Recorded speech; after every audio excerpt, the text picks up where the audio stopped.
Nigeria form empire. Antesa omubeye omukandiphobia ye. So they must pray that. So the first one is that a prominent person in this nation must pray so that it doesn't get poisoned. And the other one goes to Nigeria, that Nigerians should pray so that they do not get bereaved or bury one of their leaders. Odupon kasiana meka se betutu no. Yamampaye sebeya esum enkata Asanteman so. Ya pacho. Ye pacho bibri babia ke kan wonsham no kono eno odene. Se Asanteman tem. Asantema wo hudua ke se bi tutu no. Daddy. Ya sraw, ya pacho bibri me yadaw. Baba bia o ke kan wonsham no kono. Papa, wo bisa sorman say wo firi he. Ke se wo firi Kumasi de na wo firi Kumasi de a wo nim amambre na amane. Daddy.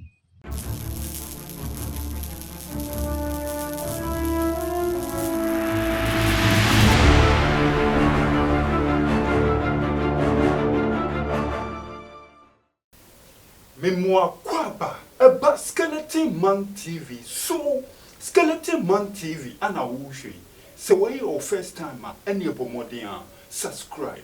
Me notification is to send you anytime bia ye di video betumu no wonson sabekan wenye bia share ushewia comment fa ho chere wa gin efa video no ho abusua like video no na share emo bia nso enya bi nhwe me dase bebre abusua 31st night no chese prophecy bebre eyeden eba out any ehu say prophecy ebusuafo say omuhie prophecy no egua ne say omuye den omuhie egu na prophet ba ko chese ne prophecy no ebusuafo amanfo eka ho nsempa any Rev Owusu Bempah ebusua Rev Owusu Bempah ekoka say Asanteman emompaye na ebusuafo esum ameyeden amekata Asanteman so na okoso eka say ono Rev Owusu Bempah no dwaben ana ebusuafo ofri into woka che dwaben fo se omunye de omompaye pa nyesa odupon bi beden odupon bi ebetutu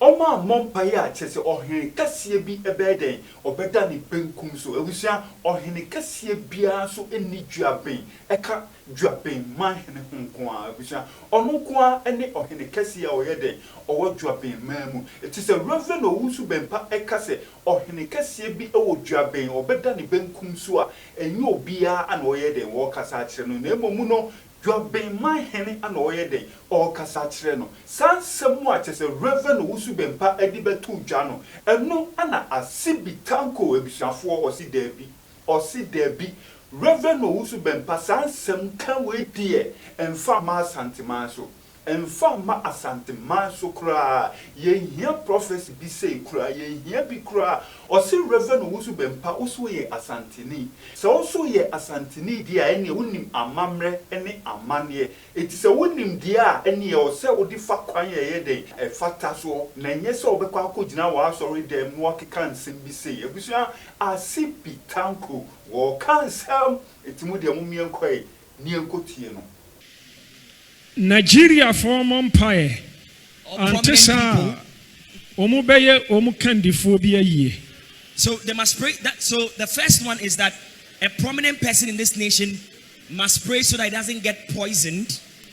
And the other one goes to Nigeria, that Nigerians should pray so that they do not get bereaved or bury one of their leaders. Odupon kasiana meka se betutu no. Yamampaye sebeya esum enkata Asanteman so. Now, I early on spoke about a mighty tree whose roots were uprooted by a mighty wind.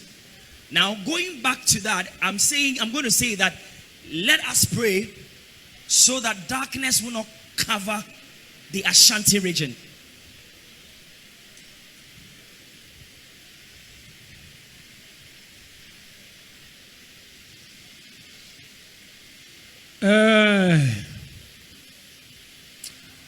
Also for Owusu Bempah, he fan free. Dwabenfoɔ mo mpaeɛ na ɔhenkesie bi antɔ ne bonkum so. And so, where the prophet Owusu Bempah comes from, which is Jabin, is a word to the people of Jabin. Let the people of Jabin rise in prayer so that someone prominent in that area Yɛmmɔ mpaeɛ will not die. na Dwaben ɔhenkesie antɔ A ne prominent bonkum so. chief in Jabin. Let us pray for that chief so that that chief will not join his maker this year. Yɛmmɔ mpaeɛ na ministers, outgoing and incoming ministers. Yɛmmɔ mpaeɛ ante saa ɔmo bɛtotɔ basabasa.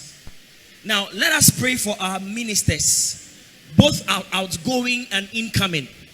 Let us intercede for them, or else they would also fall. The first night, and send me a beba media no sono. Me me papa, Owusu Bempah, prophet Owusu Bempah. Me me papa, daddy. One no, babia na woke ka ekono. Ano wadene ya pacho. Ye pacho bebri babia ke ka wonsam no kono. Ano wadene. Se Asanteman tem. Asanteman wo hudua ke se bi tutunu. Daddy, ya sraw, ya pacho bebri. Me yadaw. Baba bia woke ka wonsam no kono. Papa, wo bisa sorman se wo firi he. Kese wo firi Kumasi de na wo firi Kumasi de a wonim amambre na amane. Daddy, don't go there. Daddy, ya pacho. Ya sraw. Sene yana wo sete wa Ghana mu yana wo to dom. Me nkasa me fili wo bruta me yada wo papa. Daddy, me pacho ya sraw. Ba bia wo de won sam no kono. Anu adene ani enyan papa. Me sraw papa. Daddy, nsɛm bi saa no memfa mma abontene se na Ghana fo hyew ebu respect wo no papa nkoho se na santefo die ni die ma wo no yewura Owusu Bempah Owusu Bempah ba bia okaka ko odifo ba ko pe odifo papa pacho yesrew mfa nsɛm no nko emfro saa apakana opeso fro no sa vara na opese ukono papa Boruski enkoho me pacho papa you me sraw 2025 de odifo a bia o Ghana ya domu nyina Asanteman do bia but me mo bia megyina sore demo emme bo papa ni din ya sraw wona wonsoma na oyeyen ya nyama kase yenyi nyame obo soro na asase a wose nipa nyina giri di no som no yeyi firi asase we so ya nyama kase otumfo ya nyama kase otumfo ma difo bia mbefa nyama kase mbe gina na asore dem so obehye nkom ya pamacho ya sremo ya nemo ya tiye ya todom se bibi sa wo ho a se wo firi Kumasi no ni amamre na man ye dia ene fafa amane akwa so papa yewura Owusu Bempah pacho daddy Owusu Bempah enyema obi makwa meda ho ma obi so mfiri babi mbeke kansem biara yesrew twesan na nye babia papa nyamekase oduru no babia yewura nyamekase oduru no nyankopon basada so ode na betwa mfie afe bebre so onye nyamekase yen nyamekase video we Kumasi fo ma no ebinom mitiniye me kana kore na kirem efiri Dr. Mensa na eba bipie adeseman na efa hwa akoso ame ina zoo no to Dubai no emfinfin ho kakra ediko gi ho no me kana kore kirem mo mu binumu ne amoye no enye anora ne me ne mu kumase bo 6 to 7 bo ho ne me da so ho nti de meka no enye ntro ye memese se mpabo ne ntare na motonton no ho politics rubber na wo ho no se motete a emfa ngu fom pure water no ma emfa ngu ho se wonum vortic na emfa ngu ho desbi esisi ho ne momobi wo ho a se obenye bra sori free ne ma no ho no onye kwanya eye no kra untumi nja ne ma no ebi obeba kra no ameto because kumase nipa ba mu no anọ pa tum se yes kumase wonye kwakra no de na si fom ka ho dene nti wonye kwan nsore de na wo so wo ye per box ne fasi wanim fasi winchan wotete robbers no di gum wotete robbers no di gum wodidi no wokese aduane obeto o politics mu wie a no di gum nti enduru nyimere no wonsa mbepera wo woma box no so no de ekugu ba bia desmin wo no na wakofa ka akoba bia wofiri baaye enye sa we be ye wadwe se enkopem nyimere sa na wapera no wonya kunya because ka ho dene nti sa robbers na motititi gu ho no sa boro na mabobodi no monjai munya ye mpese obi be firi ba bi na obe so camera esi so no be ye video be se o mo hwe na kumase ye fi kumase ye tai kumase ye se no wakasa no wodi atemo wo media no so to the sense no oguye wura ho fi saa de na moye no monjai me ka na kore na kire mo monjai saa de no monjai emrante ehene na oba patiwa saa de na meka no mommra media no so no me se monka ho asem na binim o mo tesa no o monyai se de ya na de na ekoso de ntina ya mo ye saa de no de ntina de pa no de ntina we saa monjai na ye mpese saa de no be koso okurom monjai omo am free mfiti ase sponsor me data bepem saa bre no twere empon onhyira mo ye wura otumfo otekokko so ne ngosara no enka mo